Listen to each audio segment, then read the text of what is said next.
अपने कद से ऊंची बातें कर रहा है। जोगी सीताराम ने स्पाट लहजे में कहा, एक बात फिर सोच ले, अगर समय हाथ से फिसल गया तो पछतावों के सिवा और कुछ नहीं मिलेगा। मैं मुलाजमत छोड़ दूंगा। मैंने होंठ चबाते हुए जवाब दिया, जिंदगी गुजारने की खातिर कोई और रास्ता इख्तियार कर लूंगा। इस ध्यान को मन से निकाल दे मूर्ख, तेरे भविष्य में केवल एक ही रास्ता लिखा है। उसने मुझे घूरकर कदरे दुरुस्त लहजे में कहा। जोगी का कहा मान ले वरना हाथ मलता रह जाएगा।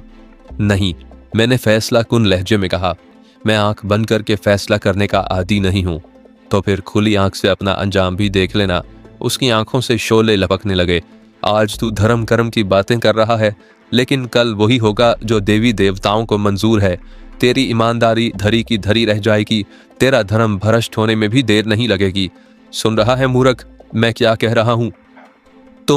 तुम अंधेरे में तीर चला रहे हो। मैंने कहा, ख्वाब देख रहे हो जो कभी पूरा नहीं होगा। अभागी, समय की कदर कर। वो मुझे तेज नजरों से घूरने लगा। आज जोगी सीताराम तेरे पास चलकर आया है, लेकिन कल ऐसा नहीं होगा। कल तुझे इसी महान जोगी की याद सताएगी, याद रख। तुझे मेरे चरणों के सिवा कहीं और शरण नहीं मिलेगी। तुम कुफर की बातें कर रहे हो, मैंने बड़े एतमाद से जवाब दिया। मुकद्दर के लिखे को दुनिया की कोई ताकत नहीं मिटा सकती। तो फिर मेरा फैसला भी सुन ले। वो झल्लाकर बड़ी रौनक से बोला, मैं तेरा इंतजार करूंगा, तू मुझसे दूर नहीं जा सकता। मेरी शक्ति अपरंपार है। याद रखना बालिक, कल तुझे मेरी शक्ति की जरूरत पड़ेगी और तेरा धर्म कर्म का दावा भी धरे का धरा रह जाएगा। जाते जाते तुझे एक बात और बता दूं, जब तेरे ऊपर कोई विपदा पड़े, बचाव का कोई रास्ता ना हो, हर तरफ घोर अंधेरा फैला हो और दम घुट रहा हो, तो सच्चे मन से मुझे याद कर लेना। मैं तेरी सहायता जरूर करूंगा। फिर इससे पेशतर कि मैं कोई जवाब देता, जोगी सीताराम का वजूद हवा में तहलील होकर मेरी नजरों से ओझल हो गया। उसके बाद किसी ने मेरा हाथ थाम कर झंझोड़ा तो मैं हड़बड़ा कर उठ गया। मैं अपने बिस्तर पर मौजूद था और जलील, जिसने मुझे जगाया था, मुझे हैरत से देख रहा था। आप किससे बात कर रहा था साहब? उसने मेरे होशियार होने पर दरियाफ्त किया। क्या बात कर रहा था? मैंने पूछा। आपकी बात समझ में नहीं आई, लेकिन सोते में आप कुछ गोल मटोल बातें कर रहे थे। हो सकता है ख्वाब देख रहा हूँ। मैंने उसे टालने की कोशिश की। दिन में ख्वाब नहीं आते साहब, जलील ने कहा। मेरा बाप बोलता था कि ये सब पेट की खराबी से होता है। मैंने जलील की बात पर तवज्जो देने के बजाय घड़ी पर नजर डाली तो दोपहर के 3 बज रहे थे। जलील ने खाने को कहा तो मैं जल्दी से उठकर मुंह हाथ धोने के इरादे से बाथरूम में चला गया। मेरे जहन में इस वक्त भी जोगी सीताराम की बेसरोपा बातें गूंज रही थीं, जिसे मैंने अपना वहम करार देकर दिमाग से झटक दिया और वॉशरूम से निकलकर दूसरे कमरे में आ गया, जहां जलील ने मछली और चावल की प्लेटें मेज पर सजा रखी थीं। 2 रोज तक कोई काबिल जिक्र वाकया पेश नहीं आया। मैं पाबंदी से दफ्तर जाता रहा। कुछ देर दफ्तर में वक्त गुजारता, फिर बुखारी मुझे अपने साथ लेकर इलाके में निकल जाता और शाम को मुझे अपार्टमेंट के नीचे छोड़कर चला जाता। उसके पास नई मोरस कार थी। उस जमाने में मोरस कार भी बड़े आदमियों के पास हुआ करती थी। बुखारी चूंकि रहीमुद्दीन का दस्ते रास्त था और बेईमानी के मामलात में बराबर का शरीक था, इसलिए मुझे उसके साहब बेकार होने पर ताज्जुब नहीं हुआ। अलबत्ता मैंने ये बात ज़रूर नोट की थी कि उन 2 दिनों में बुखारी ने इन बातों के सिलसिले में फिर कोई जिक्र नहीं निकाला जो उसने पहले रोज़ कॉन्फ्रेंस रूम में की थी। शायद उसे पूरी मोहलत होने का इंतज़ार था। यह भी मुमकिन था कि उसकी ख्वाहिश ये रही हो कि मैं खुद बात छेड़ूं। पोस्टिंग चूँकि मेरी ज़रूरत थी, इसलिए उसको ज़ुबान खोलने की ऐसी कोई ख़ास ज़रूरत भी नहीं थी। मैंने इन 2 दिनों में उससे इसरार भी किया था कि वो मेरे अपार्टमेंट में चलकर मेरे साथ चाय पिए, लेकिन उसने बड़ी खूबसूरती से मेरी बात टाल दी थी। बहरहाल दूसरे ही दिन मुझे उसके असर व रसूख का अंदाज़ा उस वक्त हो गया जब जलील ने अपार्टमेंट में कदम रखते ही मुझे फ़ोन लग जाने की इत्तला दी थी। साहब, आप बहुत ताल्लुकात वाला मालूम होता है, वरना इधर ढाका में फ़ोन इतनी आसानी से नहीं मिलता। मैं सरकारी मुलाजिम हूँ, इसलिए मुझे दूसरों के मुकाबले में ज़्यादा मराहत हासिल हैं। मैंने उसे टालने की खातिर कहा, फिर गुस्ल करने के इरादे से वाशरूम में चला गया। मैं यहाँ ये बता देना ज़रूरी समझता हूँ कि मैंने 2 दिनों में बहुत गौर व हौस के बाद ये फ़ैसला कर लिया था कि बुखारी की बात किसी कीमत पर कबूल नहीं करूँगा, ख़ां मेरा तबादला किसी दूर दराज इलाके में ही क्यों ना हो जाए। मैं चूँकि अपने काम से काम रखता था और बालाई आमदनी से भी गुरेज करता था, इसलिए मुझे उसकी बात की परवाह भी नहीं थी कि मेरी तैनाती की कमाई वाली कुर्सी पर हो अलबत्ता एक बात मुझे ज़रूर परेशान कर रही थी कि बुखारी से मुखालफत मोल लेने के बाद रहीमुद्दीन भी मेरा दुश्मन बन जाएगा। चुनाचे मैंने गुसल खाने से निकल कर ये फैसला किया कि पहली फुर्सत में कमाल बुनर्जी को मुख्तसरन हालात से ज़रूर आगाह कर दूँ, ताकि उनका कोई मशवरा भी हासिल कर सकूँ और उन्हें इस बात पर शिकायत का मौका ना मिल सके कि मैंने उन्हें हालात से बेखबर क्यों रखा। मैं लिबास तब्दील करके दूसरे कमरे में आया, जहां जलील ने चाय का एहतमाम कर रखा था। फ़ोन भी करीब ही मौजूद था, लेकिन मैंने पहले गर्मा गर्म और महकती चाय के 2 घूंट लेने को तरजीह दी। फिर फ़ोन करने के बारे में सोचा तो उसकी घंटी की आवाज़ ने मुझे चौंका दिया। मेरे जहन में फौरी तौर पर 2 ख्यालात उभरे, या तो बुखारी ने मुझे फ़ोन किया होगा या फिर वो कॉल एक्सचेंज की जानिब से होगी। बहरहाल मैंने रिसीवर क्रेडल से उठाकर कान से लगा लिया, लेकिन हेलो कहने के बाद दूसरी तरफ से जब एक निस्वानी आवाज़ रस घोलती हुई मेरी कुव्वत समात से टकराई तो मैं चौंके बगैर ना रह सका। क्या मैं मिस्टर आज़र से बात कर सकती हूँ? दूसरी तरफ से पूछा गया। जी, मैं आज़र ही बोल रहा हूँ, मैंने संभल कर जवाब दिया। मैं कर्नल कमाल बुनर्जी की मिसिस बोल रही हूँ। झरना की मसरूर कुन आवाज़ दोबारा उभरी। आपकी आज की मसरूफियात क्या हैं? जी कुछ भी नहीं, मैं बिला वजह गड़बड़ा सा गया, लेकिन जल्द ही खुद पर काबू पाते हुए बड़े महज़्ज़ब अंदाज में बोला। मैं अभी कर्नल साहब को फ़ोन करने के बारे में सोच ही रहा था कि आपका फ़ोन आ गया। कमाल को भी आपकी कॉल का इंतज़ार था, झरना ने अपनी खनकती आवाज़ में कहा। 3-4 रोज़ से आपने अपनी खैरियत की कोई इत्तला नहीं दी। माजरत खा हूँ, मैंने इनकसारी का इजहार किया। दरअसल दफ्तर की कुछ मसरूफियात ऐसी थीं कि नेवर माइंड, उसने मेरी बात काट कर कहा। आज डिनर आप हमारे साथ करेंगे, मैं इसे अपनी खुशकिस्मती समझूंगा। मैंने पहलू बदल कर कहा, क्या मैं कर्नल साहब से बात कर सकता हूँ? डिनर का टाइम हमारे टाइम टेबल के मुताबिक ठीक 8 बजे होता है। वक्त की पाबंदी का ख्याल रखना ज़रूरी है। झरना ने बात का जवाब देने के बजाय वक्त की पाबंदी का एहसास दिलाकर राब्ता मुनक़ता कर दिया। मैंने रिसीवर रख कर फिर सोचना शुरू कर दिया। झरना को मेरा फ़ोन नंबर किस तरह मालूम हुआ? फ़ोन बुखारी की सिफारिश पर लगा था, तो क्या बुखारी ने झरना को मेरे नंबरों से आगाह किया था? कर्नल के बजाय झरना को फ़ोन पर बात करने की ज़रूरत क्या थी, जबकि मैंने उन दोनों के दरमियान होने वाले रस्साकुशी को ख़ास तौर पर महसूस किया था। इसके अलावा कमाल बुनर्जी ने मुझे ताकीद की थी कि मैं अपने और उसके मरासिम का जिक्र दफ्तर के किसी आदमी से ना करूं।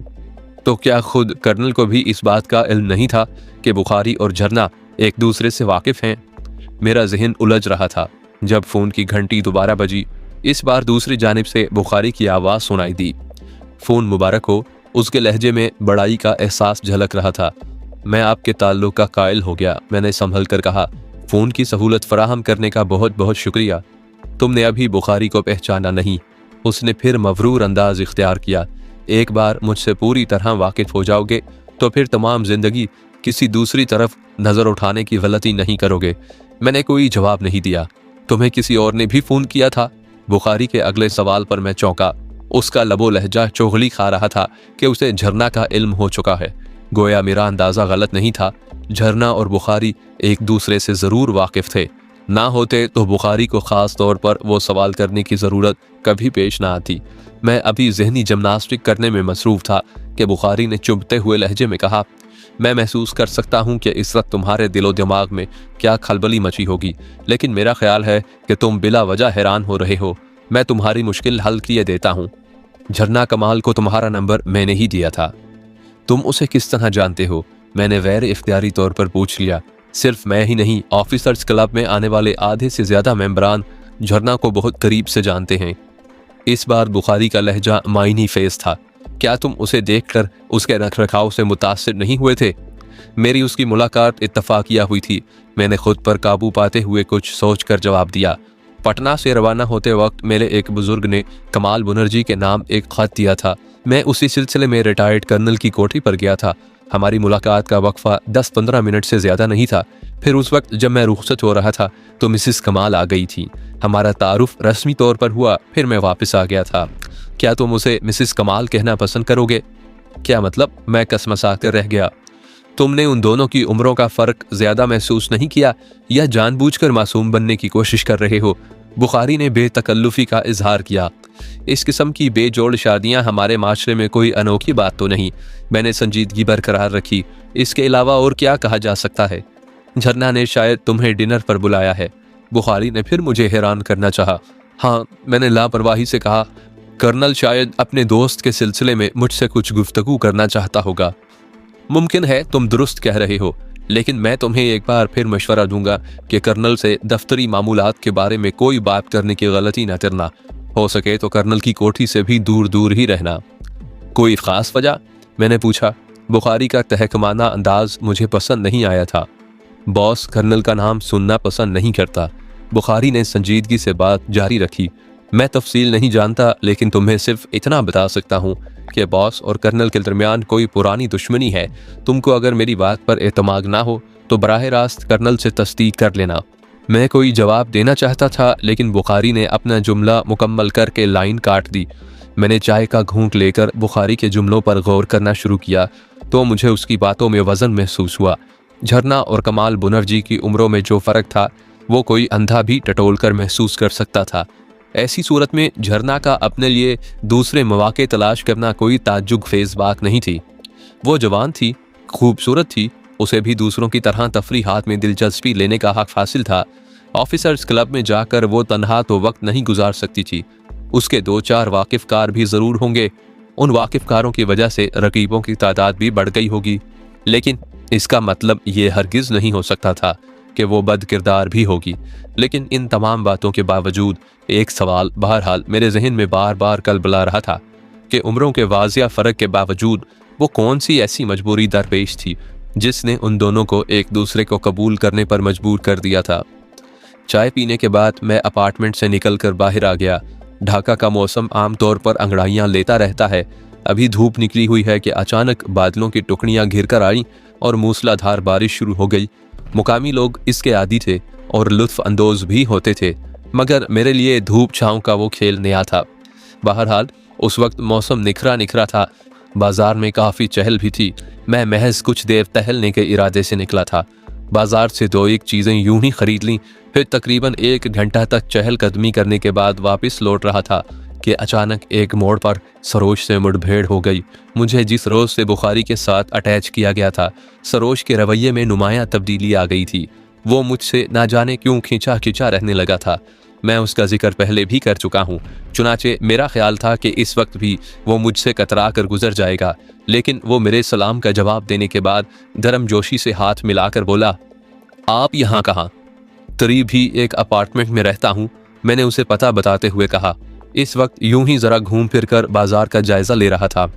ढाका पसंद आया? अभी तो 1 हफ्ता भी नहीं हुआ, मैंने मुस्कुराकर जवाब दिया। इतनी जल्दी क्या राय कायम कर सकता हूँ? और कैसी गुजर रही है? सरोज ने दबी आवाज़ में पूछा। मैं समझ गया कि वो बुखारी के सिलसिले में कुरेदना चाहता है। मुझे आपसे एक शिकायत है, मैंने लोहा गर्म देखकर कहा। उस रोज़ कॉन्फ्रेंस रूम से बाहर आने के बाद आपने मुझे पहचानने में कुछ तकल्लुफ़ से काम लिया था। मैं इनकार नहीं करूँगा, लेकिन इसकी कुछ वजह भी थी। क्या मुझसे कोई कोताही सरजद हो गई थी? मैंने अपनायत का इजहार किया तो वो होंठ चबाते हुए बोला, मुझे आपके बारे में कुछ ज़्यादा इल्म नहीं है, मगर इतना ज़रूर जानता हूँ कि आप एक ईमानदार और बाअसूल ऑफिसर हैं। इसका अंदाज़ा कैसे हुआ आपको? आपकी पर्सनल फाइल देखकर। ओह, मैंने इत्मीनान का सांस लिया, फिर मुस्कुरा कर बोला, ईमानदार होना कोई ऐसा जुर्म भी नहीं है कि लोग खुशी का इजहार करके कतराने लगे। मैंने उसे पहली मुलाकात की बात याद दिलाई तो वो मुझे इस तरह देखने लगा जैसे इस बात का अंदाज़ा लगाने की कोशिश कर रहा हो कि मुझ पर किस हद तक एतमाद कर सकता है। मैंने मौके से फ़ायदा उठाते हुए संजीदगी से कहा, मिस्टर सरोज, मैं आपको एक बात बता देना ज़रूरी समझता हूँ। मुझे मिस्टर बुखारी के साथ ज़रूर अटैच कर दिया गया है, लेकिन शायद मैं वो रंग कभी कबूल ना कर सकूं जिसमें वो मुझे रंगना चाहते हैं। मैं समझा नहीं। सरोज ने मुझे गैर यकीनी नज़रों से देखा। मैं महसूस कर रहा हूं कि आप ज़रूरत से ज़्यादा मोहतात रहने के आदी हैं। आप जिस कुर्सी पर हैं उसका तकाजा भी यही है, लेकिन मैं ये फ़ैसला कर चुका हूं कि ईमानदारी का दामन नहीं छोड़ूंगा, ख़ाह मेरा तबादला कितनी ही ख़राब जगह क्यों ना कर दिया जाए। ये आपका ज़ाती फ़ैसला होगा, मगर यहाँ कुछ इलाके ऐसे भी हैं जहाँ कोई मुकामी ऑफिसर भी जाना पसंद नहीं करता। सरोज ने भी वही बात कही जो मुझे बुखारी ने पहली मुलाकात में गालबन खौफज़दा करने की खातिर बताई थी। इसका भी एक हल है मेरे पास, मैंने लापरवाही से जवाब दिया। वो क्या? मैं मुलाजमत से इस्तीफ़ा दे दूँगा, कुछ अरसे धक्के खाऊँगा, फिर कहीं ना कहीं। क्या आप इस बात का इजहार बुखारी पर कर चुके हैं? उसने मेरी बात काट कर पूछा, अभी इसकी नौबत नहीं आई, मैं आपको इसका मशवरा भी नहीं दूंगा। सरोज ने दाएं बाएं देखकर मध्यम से लहजे में कहा, जो लोग खतरनाक और अंडरग्राउंड माफिया से ताल्लुक रखते हैं वो इस बात को किसी कीमत पर पसंद नहीं करते कि उनका कोई शिकार उनके हाथ से निकल जाए। मुमकिन है आपका ख्याल दुरुस्त हो, लेकिन मैं इतना कमज़ोर शिकार भी नहीं हूँ कि कोई ज़बरदस्ती मेरे बाल और पर नोचने की कोशिश करे और मैं फड़फड़ा भी ना सकूं। आपको अभी शायद अंदाज़ा नहीं है कि उनके हाथ कितने लंबे हैं। सरोज ने दोस्ताना लहजे में कहा, मैं आपसे फिर किसी मुनासिब मौके पर राब्ता कायम करने की कोशिश करूंगा, मगर मेरी दरख्वास्त है कि आप फ़िलहाल अपने दिल का भेद अपनी ज़ात तक ही महदूद रखें, इसी में आपकी बेहतरी है। सरोज मेरा पता और फ़ोन नंबर मालूम करके लंबे लंबे डग भरता आगे निकल गया। उसकी बातें मेरे लिए परेशान कुन थीं। जिस अंदाज में उसने मुझे मोहतात रहने का मशवरा दिया था, इससे साफ जाहिर था कि वो किसी ऐसी साजिश से ज़रूर वाकिफ़ था जिसमें मुझे मुलव्विस करने की बाकायदा प्लानिंग पहले से तैयार की गई थी। बुखारी की बातों से भी मुझे यही अंदाज़ा हुआ था कि वो हर कीमत पर मुझे अपने सांचों में ढालने का मुसम्मम इरादा कर चुका था। वो जो जाल बुन रहा था उसमें रहीमुद्दीन की मर्जी भी ज़रूर शामिल रही होगी।